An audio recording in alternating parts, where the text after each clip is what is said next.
Bueno, continuemos pues con la historia de esta semana.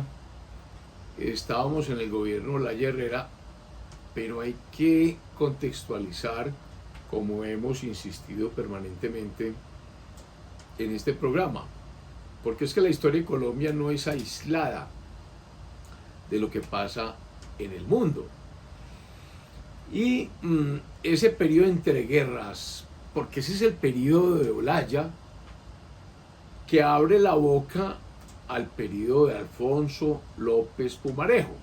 Alfonso López Pumarejo es el presidente entre 1934 y 1938, ya en vísperas de la Segunda Guerra Mundial.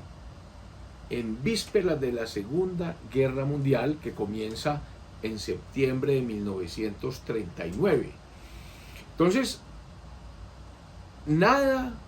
hay que estudiar y entender ese interreño, el periodo de entreguerras. Y comencemos por la influencia de la revolución bolchevique. Es que la revolución bolchevique genera un tema tremendo. ¿Quién asume el poder en Rusia? Lenin, Vladimir Ilich Lenin. Lenin es el hombre que hace a la Rusia la hace soviética, por lo que se llama el gobierno de los soviets, gobierno de pequeñas agrupaciones que tienen el poder en nombre del partido. Eso es un totalitarismo. Y ahí viene Unión Soviética. Ese hecho genera una réplica mundial y empieza el comunismo a ser replicado en diferentes países. Por ejemplo, España, que es tan importante para nuestra historia. Importante porque hoy tenemos las autonomías y hay unas regiones en España que están pidiendo autonomía. Recordemos un poco quién forma España. España la forma la reina Isabel de Castilla, que había aglutinado el reino de Castilla y León y ese norte de España por la fuerza de las armas. Y también había otra corona, la corona de Aragón, que tenía influencia en el sur de Italia, que tiene influencia en Valencia. El heredero de la corona de Aragón es Fernando de Aragón. Se casan y forman España. Es decir, se acaban las autonomías regionales, se acaban esos países o esos reinos y se forma un gran reino que de aquí en adelante se llama España. Esa España de 1500 o de 1492, del matrimonio de estos dos, se vuelve todopoderosa porque descubre América. 1492, un continente que nadie tenía en sus proyecciones. Jamás nadie pensaba encontrar eso. ¿Cuál fue el problema o cuál fue lo que dio lugar al descubrimiento de América? Ya se sabía que el mundo era redondo. Los navegantes, o sea, había que ponerle la sal, el condimento, la especia. Y los portugueses se adelantaron porque eran grandes navegantes. ¿Hacia dónde arrancaron los portugueses? Le dieron la vuelta a África y pasan por Suráfrica y llegan a la India. Y en la India llegan al mundo de las especias. La India y Asia. China. Allí encuentran el mundo de las especias. Entonces, el comercio se enriquece porque las clases adineradas de Europa quieren ponerle a sus platos el condimento, o sea, ponerle la pizca de sal, lo que lo hace a uno diferente. El gusto, como uno de los grandes 5 sentidos, se vuelve especial. España no podía quedarse con que su rival Portugal se quedara con el mercado de las especias. Entonces busca en Cristóbal Colón la forma de buscar otra ruta. Y Colón dice, la tierra es redonda. Si yo me voy no hacia el oriente como hicieron los portugueses, sino hacia el occidente, llego a la India.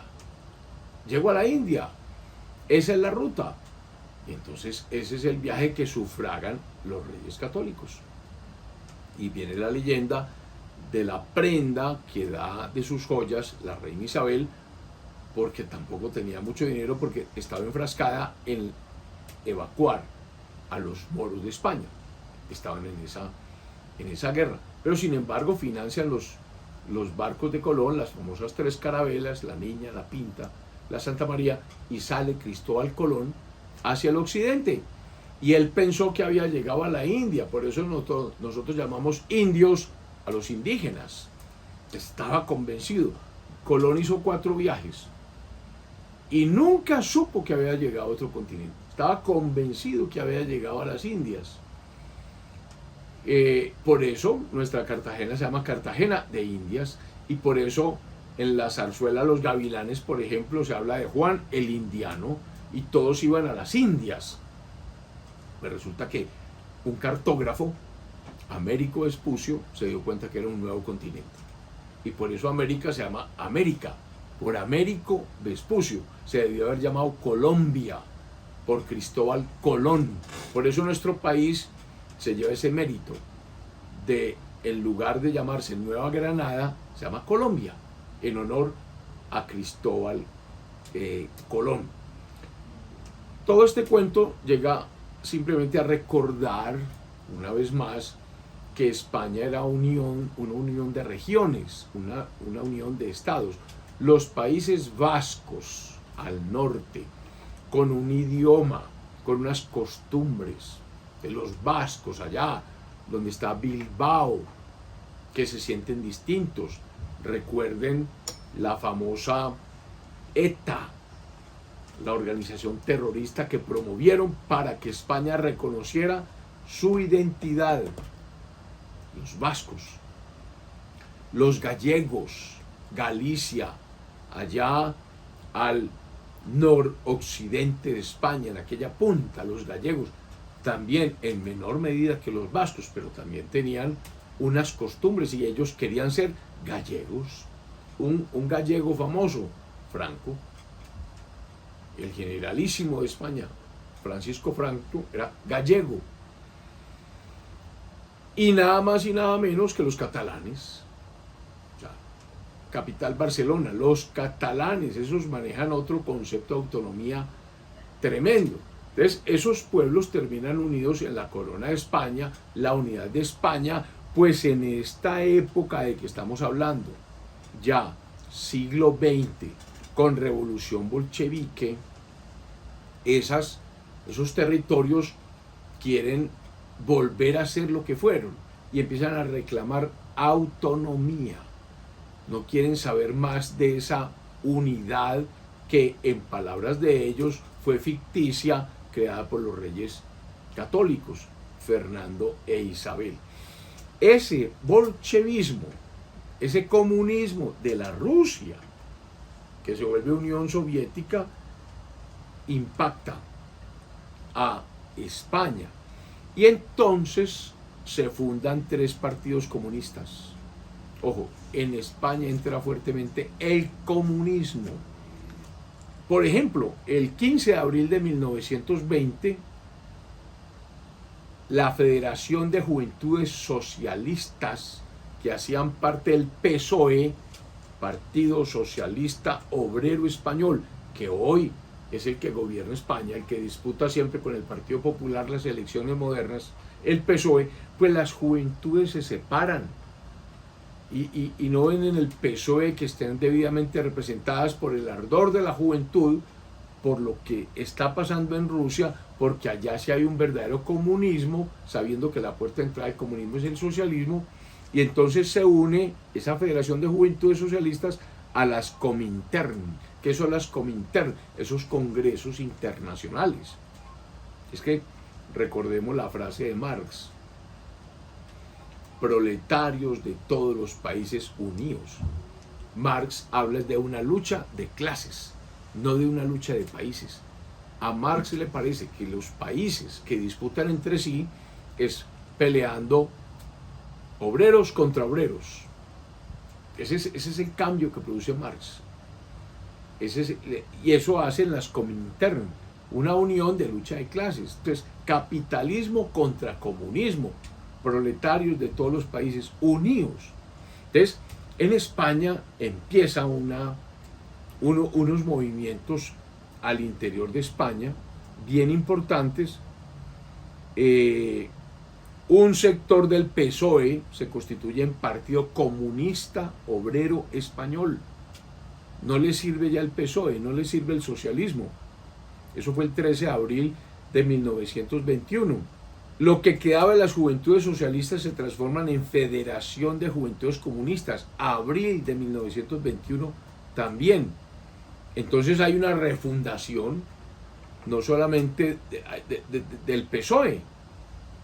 Y miren estas palabras que dijo Lenin en el segundo congreso de las Comintern. Dijo, comillas, yo afirmo, dice Lenin, y la historia me dará la razón, que el segundo país de Europa que establecerá la dictadura del proletariado será, desde luego, España. Eso lo dice Lenin.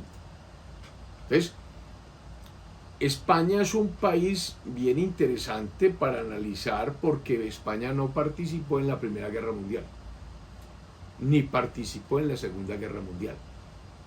España tenía un problema con la monarquía que había sobrevivido a los intentos de acabarla. Hubo un restablecimiento de la monarquía por allá en 1870. Recordemos que España ha tenido varias crisis de la monarquía. Por ejemplo, cuando llegan los Borbones, es que los Borbones no son españoles, los Borbones son franceses. Los Borbones llegan a España por la Guerra de Sucesión Española, cuando los Austrias, que son los herederos de los Habsburgos, de Carlos V, que tenía dos títulos, Carlos V de Alemania, Carlos I de España, que era nieto de los reyes católicos, porque era hijo de Juana la Loca. Entonces, España, esa dinastía Austria, termina cuando Carlos II el hechizado no fue capaz de tener un heredero. Entonces comienza, ¿quién va a gobernar España? Guerra de Sucesión Española. ¿Quiénes disputan el trono de España? Los franceses, Luis XIV, y obviamente los Austrias, o sea, los Habsburgos. ¿Y quién termina imponiéndose? Luis XIV. Por eso los Borbones, que son franceses, ahora, unos franceses que están también en la línea fronteriza, porque vienen de Navarra, y Navarra es una zona que está en los Pirineos, cercana a Francia. Entonces, por allá Enrique Navarra hace que los Borbones sean o lleguen también al trono español desde hacía mucho tiempo. Ese es el origen de los Borbones. Bueno, entonces, en estos años España está en tremenda agitación comunista, y en Iberoamérica también. En Iberoamérica hay fundación de partidos comunistas en Bolivia, 1921, Uruguay y Argentina, 1922, México y Chile, todos tienen partidos comunistas. México es un país muy socialista por la Revolución Mexicana. Y encima de eso, de lo que está pasando en España, miren lo que pasa en Italia. Y hago énfasis en esto porque ambos países, España e Italia, influencian mucho a Colombia, sobre todo en la constitución actual de Colombia, la de 1991, que empieza a hablar de autonomías, porque tanto España es un país de regiones como Italia es un país de regiones. Fíjense que Italia, ¿qué tenía antes del Risorgimento, de que ella resurgiera como nación? Tenía unos condados, unos ducados, unos estados pontificios en el corazón de Italia, pero al norte estaban los lombardos, estaba el ducado de Milán, y al sur era muy español. Entonces, ese Risorgimento español que logra Garibaldi, que nombra Mazzini, hacen que se forme Italia, nuevamente como república. Pues esa Italia liberal del Risorgimento empieza a tener problemas, porque Italia participa en la Primera Guerra Mundial, hace parte de los vencedores de la Primera Guerra Mundial, pero no le pagan bien, según los italianos. Ella quería quedarse con toda la costa, digamos que del mar Adriático que tenía enfrente. Recordemos que Italia es como un portaaviones, en palabras de Mussolini, un portaaviones alargado, comenzando en la parte norte, donde está Milán, la Lombardía, y en la parte sur, donde está Nápoles, que es muy española. Y en el lado oriental tiene el frente al mar Adriático, pero pasando el mar Adriático tiene la otra península, que es la península, digamos que griega. Pero una península griega dominada por el Imperio Turco Otomano, que sale mal salido de la Primera Guerra Mundial, porque es la destrucción del Imperio Turco Otomano. Entonces, esos países que hoy llamamos Dalmacia, por ejemplo, los dálmatas, esos países son apetecidos por Italia. Entonces Italia quería que le dieran el control de la parte norte de todo ese golfo sobre el mar Adriático y llegar hasta lo que ellos llamaron el Fiume, no solamente el Trentino, sino el Fiume, pasar y llegar hasta la costa dálmata. A eso aspiraba Italia. Pues no se lo dieron. No se lo dieron. Entonces hubo una gran frustración, una gran desilusión de Italia. ¿Y quién aparece entonces para, digamos que para resumir esa molestia, ese desgano o esa desilusión del pueblo italiano? Aparece Benito Mussolini. Mussolini, que nace en 1883, que muere al finalizar la Segunda Guerra Mundial en 1945. Pues Mussolini crea el fascismo. Fascismo. ¿Qué es el fascismo? El nombre latino de fasces lo toma Mussolini de las fasces de la antigua Roma. ¿Qué son las fasces? Las fasces son unas varas. Fasces significa vara, unidas por unas cintas, y en la mitad hay un hacha. El número de varas que hay, de fasces, hace mostrarle al pueblo quién va ahí. Si va un edil que dirige los espectáculos públicos o que vigila los mercados, o si va un cuestor que vigila el erario público, como lo que es hoy la Contraloría, o si va un pretor que imparte justicia, o si va un censor que hace el censo, como la rama electoral, o hace la censura, o si va un cónsul. Entonces, las gentes saben qué magistrado va de acuerdo al número de fasces, de varas que lleva el criado que las lleva. Y él lleva su curul. Y entonces cuando alguien lo para, porque necesita solicitarle o hacerle una pregunta o un servicio, pues despliega la silla, esa es la curul. Por eso la curul tiene que estar con el magistrado. Y entonces Mussolini, que conoce bien la historia, dice, yo quiero que Italia vuelva a ser el Imperio Romano. Y entonces funda el fascismo. Y entonces forma unos grupos que se llaman los fasci di combattimento, las fasces del combate. ¿Y quienes integran esos fasci di combattimento? Son socialistas, pero disidentes de la izquierda. Ojo pues que aquí empieza una confusión de ideas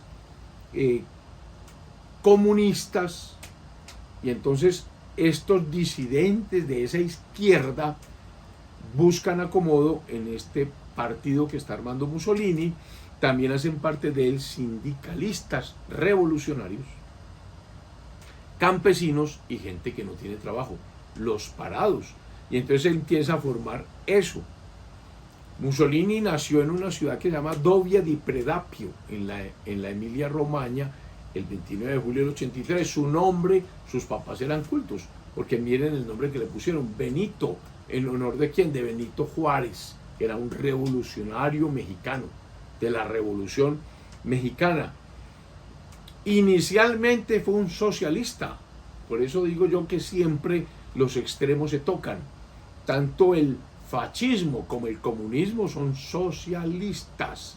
Entonces Mussolini era un socialista fanático. Fanático es radical. Durante toda la guerra europea, o sea, del 14 al 19, y se dejó influir, muy influenciado por los llamados apóstoles de la violencia. ¿Y quiénes son los apóstoles de la violencia? Ya los habíamos mencionado. Nietzsche, Søren Kierkegaard, Stirner. Y entonces Mussolini se convierte al más vivo de los nacionalismos. Ese dolor, de ese desprecio que le hacen a su Italia, el tratar de volver a Italia, la Roma del Imperio Romano, entonces hace generar un nacionalismo, pero sin olvidar nunca su pasado socialista y ateo. Él no era católico practicante, él es ateo. Y recordemos la frase de Marx, la religión es el opio del pueblo. Entonces ese primer programa de Mussolini, de los fascis, fue publicado en 1919, indudablemente, y esto lo dice el historiador Gonzalo Redondo en una historia universal, que es esta que editó la Universidad de Navarra, que son 13 maravillosos tomos. Gonzalo Redondo, por ejemplo, en este tomo lo dice con mucha claridad. Mussolini tiene innegables raíces socialistas y anarquistas. Mussolini exige la justicia social mediante reformas radicales, oportunas, y entonces pregona un gobierno fuerte. Y él dice, miren que no es un demócrata, para que no confundan derecha con este nacionalismo fascista, que es lo que cree, que la gente se confunde.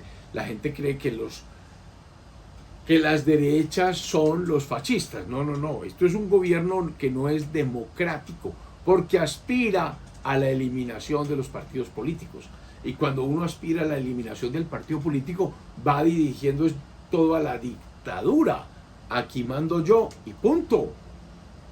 Eso es un totalitarismo. Totalitarismo que calcó Hitler de Mussolini. Hitler era un gran admirador de Mussolini. ¿Y de dónde lo toma Mussolini? Porque lee a todos estos filósofos de los que hablamos, existencialistas, de las entreguerras. Esto es un fenómeno mundial. Entonces no es un demócrata. Entonces, este fascismo comienza a generar choques violentos contra y también se enfrenta al comunismo, se enfrenta a los socialistas, se enfrenta a los comunistas, se enfrenta a los anarquistas y da batallas de hecho. O sea, se van convirtiendo de hecho en un movimiento político de choque. Hubo un tratado que firmó Italia, que se llamó el Tratado de Rapallo, o Rapallo, en febrero de 1921, en el cual Italia cedió ante otros países y entonces dijo, bueno, listo, no voy a luchar más por el Fiume, aquellas ciudades que estaban en la costa cerca de Dalmacia, y entonces los socialistas por ese tratado fueron derrotadas en las elecciones. ¿Y quién ganó esas elecciones? ¿Quién sube fuertemente de escaños en las elecciones? Los fascistas, que consiguieron 31 escaños en el Parlamento. Y entonces, ahí sí Mussolini se declara públicamente antiparlamentario, antidemocrático y antisocialista, y empieza a captar votos. La única autoridad real que empieza a reconocer la gente que quiere ya seguridad son los fasci de combatimiento, y son enemigos implacables de las huelgas revolucionarias. Ellos dicen que son capaces de remediar la situación sin destruir a Italia. Y entonces comienzan a dejar de ser una pandilla de socialistas y reciben cada vez más apoyo del pueblo, y entonces la gente joven empieza a pegarse de ese partido, y el 7 de noviembre de 1921, con todos estos antecedentes, Mussolini funda el Partido Nacional Fascista, y de un momento a otro tiene 150.000 miembros de ese partido. Los católicos no saben si apoyarlo o no, porque él es ateo. Entonces los católicos están ahí enredados en el centro ante su anticatolicismo, su antirreligionismo. Ellos hubieran deseado una alianza con otros partidos, pero no la logran. Inclusive están dispuestos a ir a una dictadura militar. Bueno, vamos a dejar acá porque viene un hecho muy importante que protagoniza Mussolini, que es la famosa marcha sobre Roma, con la cual toma el poder. Feliz semana. Si te gustó este video, por favor dale like y suscribirte a mi canal.